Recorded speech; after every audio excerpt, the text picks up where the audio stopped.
बिस्मिल्लाहिर्रहमानिर्रहीम। अस्सलाम वालेकुम my dear students, welcome to my YouTube channel. आज हम करेंगे MTH 501 का लेक्चर नंबर 19। 18 लेक्चर तक आपको होप्स बहुत अच्छे तरीके से समझ आ गई होगी, आपके पेपर्स की तैयारी बहुत अच्छी हो रही होगी। तो लेक्चर नंबर 19 है हमारे पास grammars, rules, volume and linear transformation, यानी कि हमारे पास मतलब चीज़ें वही हैं, जस्ट इन्होंने थोड़ा सा हमें अपग्रेड करने के लिए उन्हीं चीज़ों को थोड़ा डिटेल में थोड़ा डिफरेंट वे में बताया है। तो ग्रामर रूल्स जो है वो हम लोग 9th क्लास से पढ़ते आ रहे हैं। 9th क्लास के चैप्टर नंबर 1 में भी हम लोगों ने ग्रामर रूल्स को पढ़ा था। तो पहले जो एक दो एग्जांपल्स हैं वो बिल्कुल छोटी छोटी हैं, उसी तरीके से जैसे हम पहले पढ़ चुके हैं। तो आगे जो है वो डिफरेंट मेथड, मतलब तरीका तो वही है, मतलब कैसे सॉल्व करते हैं, आंसर वही हमारा सेम तरीके से आता है। लेकिन यहाँ पे थोड़ा सा डिफरेंस होगा कि अगर बड़े हमारे पास मैट्रिक्स आ जाएं तो उनमें फिर किस तरह की तरीके से हम उनको सॉल्व करते हैं। तो सबसे पहले जो है वो ग्रामर रूल्स का थ्योरम है, उसको कैसे लिखा जाता है। Let A be the invertible n cross n matrix for any B in R n, then the unique solution x of A x is equal to B has the entries given by x1 is equal to determinant of a1b divided by determinant of a, और i जो है वो उसका मतलब है 1 2 up to Son N तक, यानी कि x1 से लेकर xn टर्म तक हम by using grammar rule values जो है वो फाइंड कर सकते हैं। ठीक है, ये ज़्यादा नहीं यूज़ होता, मतलब स्मार्ट जो है वो चीज़ें ज़्यादा जल्दी की जाती हैं आजकल। तो इससे पहले जो हम लोगों ने जैकोबीज मेथड और गॉस शील्डर मेथड जो है वो किया था, उसके अलावा हम लीनियर सिस्टम को या होमोजेनियस सिस्टम को हम बाय यूजिंग रो ऑपरेशन और कॉलम ऑपरेशन हम लोगों ने सॉल्व किया है। तो हर तरीके से इनको सॉल्व किया जा सकता है। तो यहाँ पे ग्रामर रूल्स को हम देखते हैं। यहाँ पे दो इक्वेशंस दी गई हैं, तो इन्होंने एक ए का मैट्रिक बनाया है, एक एक्स का, और एक साथ में बी का मैट्रिक हमारे पास होता है। तो डिटर्मिनेंट ए बी और एक्स, इनको इस तरीके से इन्होंने लिख दिया। फिर x1 और x2 की हम लोगों ने वैल्यू फाइंड करनी है। सबसे पहले जो है वो जो हमारा ए मैट्रिक होता है उसका हम डिटर्मिनेंट फाइंड करते हैं। अगर उस मैट्रिक का जो डिटर्मिनेंट है वो नॉन ज़ीरो आए, नॉन सिंगुलर आए आपके पास, तो फिर जो है वो आप उसको आगे सॉल्व कर सकते हैं, मजीद उसका इन्वर्स फाइंड कर सकते हैं, या x1 और x2 की वैल्यूज़ जो है वो फाइंड कर सकते हैं। ठीक है, तो अगर आपका जो है वो डिटर्मिनेंट ज़ीरो आ जाए तो फिर वहीं पे आप स्टॉप कर सकते हैं, वहीं पे आप लिख सकते हैं कि इसका इन्वर्स जो है वो पॉसिबल नहीं है, या इसकी वैल्यूज़ हम फाइंड नहीं कर सकते, क्योंकि जब डिवीजन में ज़ीरो आ जाएगा तो वो पूरा मतलब डिवीजन बाय ज़ीरो जो है वो मैथ का रूल नहीं है कि मैथ्स में किसी भी नंबर को हम ज़ीरो से डिवाइड नहीं कर सकते। ठीक है, वो गलत होता है, एरर आ जाता है हमारा।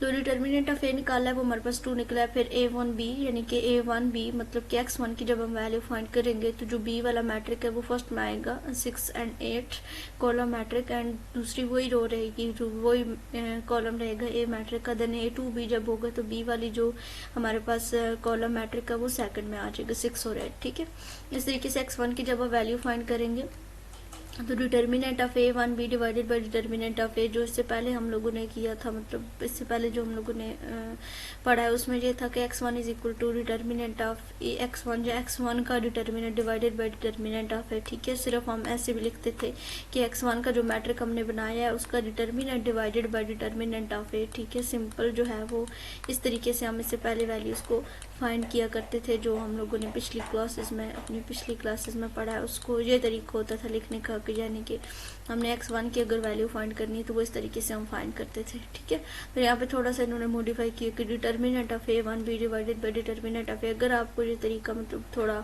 मुश्किल लग रहा है कि इस तरह हम नहीं लिख सकते, तो आप ये भी कर सकते हैं फॉलो, वो भी आपका आंसर यही निकलेगा।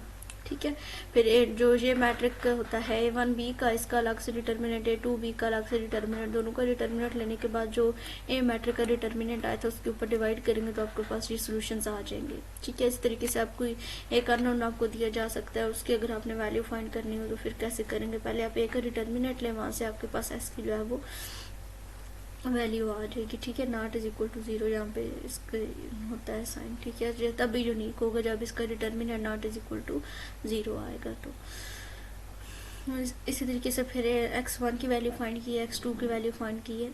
ठीक है, और फिर यहाँ पे 3/3 का एक मैट्रिक दिया गया, तो पहले इसका ए मैट्रिक बनाया है, फिर बी मैट्रिक एक बनाया, फिर हमने a1 a2 a3 यानी कि जो हम x1 x2 x3 का मैट्रिक बनाते थे, इसी तरीके से यहाँ पे a1 a2 और a3 के मैट्रिक बनाए गए हैं। a1 के मैट्रिक में जो b वाला कॉलम मैट्रिक है वो फर्स्ट में आता है, a2 के मैट्रिक में b वाला कॉलम मैट्रिक सेकंड में, और a3 के मैट्रिक में b वाला जो कॉलम मैट्रिक है वो एंड पे आता है।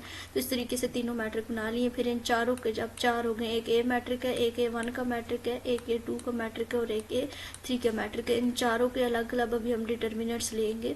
पहले डी का डिटर्मिनेंट, ठीक है, डी यानी कि जो ए वाला मैट्रिक है उसको डी का नाम दिया गया है, तो वो हमने डिटर्मिनेंट लिए तो हमारे पास क्या आया, 5 आया है। जब D1 का लिया तो हमारे पास डिटर्मिनेंट 7 आया है। D2 का लिए तो डिटर्मिनेंट 0, D3 का लिए तो हमारे पास -3 आया है। फिर x1 x2 की वैल्यूज हमने फाइंड कर ली। यहाँ पे वो लंबा प्रोसेस लिखने के बजाय डायरेक्ट उन्होंने लिख दिया D1 ओवर D, यानी कि A1B के डिटर्मिनेंट डिवाइडेड बाय A का डिटर्मिनेंट। तो आप इस तरीके से भी ज़्यादा सिंपल ही करना चाहें तो इस तरीके से इसको सॉल्व कर सकते हैं। बाकी ये आगे जो क्वेश्चन है ये सेम इसी तरीके से हैं। अगर आपके पास n टर्म्स आ जाएं तो फिर आप जो है वो किस तरीके से सॉल्व करते हैं, वो भी सेम यही तरीका होता है। उसमें मतलब जब आपने कोफैक्टर या इन्वर्स जो है वो एक का फाइंड करना, तो यहाँ पे फार्मूला फॉर ए इन्वर्स, तो इन्वर्स का फार्मूला हमारे पास क्या होता है, adjoint of A divided by determinant of A. इससे पहले जो हम लोग एडजॉइंट फाइंड करते थे वो 2/2 मैट्रिक का, तो उसमें हम यहाँ वाली जो दो होती थी इनकी हम पोजीशन चेंज करते थे और इधर वाली दो की हम साइंस चेंज करते थे, तो वो हमारा एडजॉइंट होता था। लेकिन अगर 3/3 4/4 का मैट्रिक आ जाए तो आप बाय यूजिंग कोफैक्टर मेथड आपने क्या करना है, इनकी डिटरमिनेंट उसका एडजॉइंट फाइंड करना है। पहले आपने कोफैक्टर फाइंड करने हैं, फिर जो जितने आपने कोफैक्टर फाइंड किए होंगे उस मैट्रिक में इसको पुट करेंगे तो आपके पास जो है वो उसका एडजॉइंट आ जाएगा। ये इनवर्स का फार्मूला होता है adjoint of A divided by determinant of A. आपका MCQs भी ये रिपीट हो चुका है। जितने भी आपके थ्योरम है आपने थ्योरम को, एक भी थ्योरम को नहीं छोड़ना। आपके थ्योरम बहुत इंपॉर्टेंट है आपके MCQs के लिए, आपके शॉर्ट्स के लिए, और मे भी लॉन्ग में भी आ सकते हैं। ठीक है, लॉन्ग में आपने रिड्यूस इचुलन फॉर्म हमारे क्वेश्चन अच्छे तरीके से करने, होमोजेनियस लीनियर सिस्टम इक्वेशंस को पूरे मतलब हमारे 22 लेक्चर्स में ये लीनियर ही चल रहा है। ठीक है, तो इन सब को अपने अच्छे तरीके से एक दफ़ा देख लेना। कंसेप्ट आपके क्लियर होने चाहिए। आपकी जो पेपर में क्वेश्चन आते हैं वो एग्जैक्ट वो नहीं होते जो हैंड आउट्स में दिए के होते हैं, तो आपने बहुत अच्छे तरीके से इसकी तैयारी करनी है। तो कोफैक्टर जो है वो फाइंड करने का तरीका मैं आपको ऑलरेडी डिटेल से बता चुकी हूँ कि किस तरीके से फाइंड किए जाते हैं।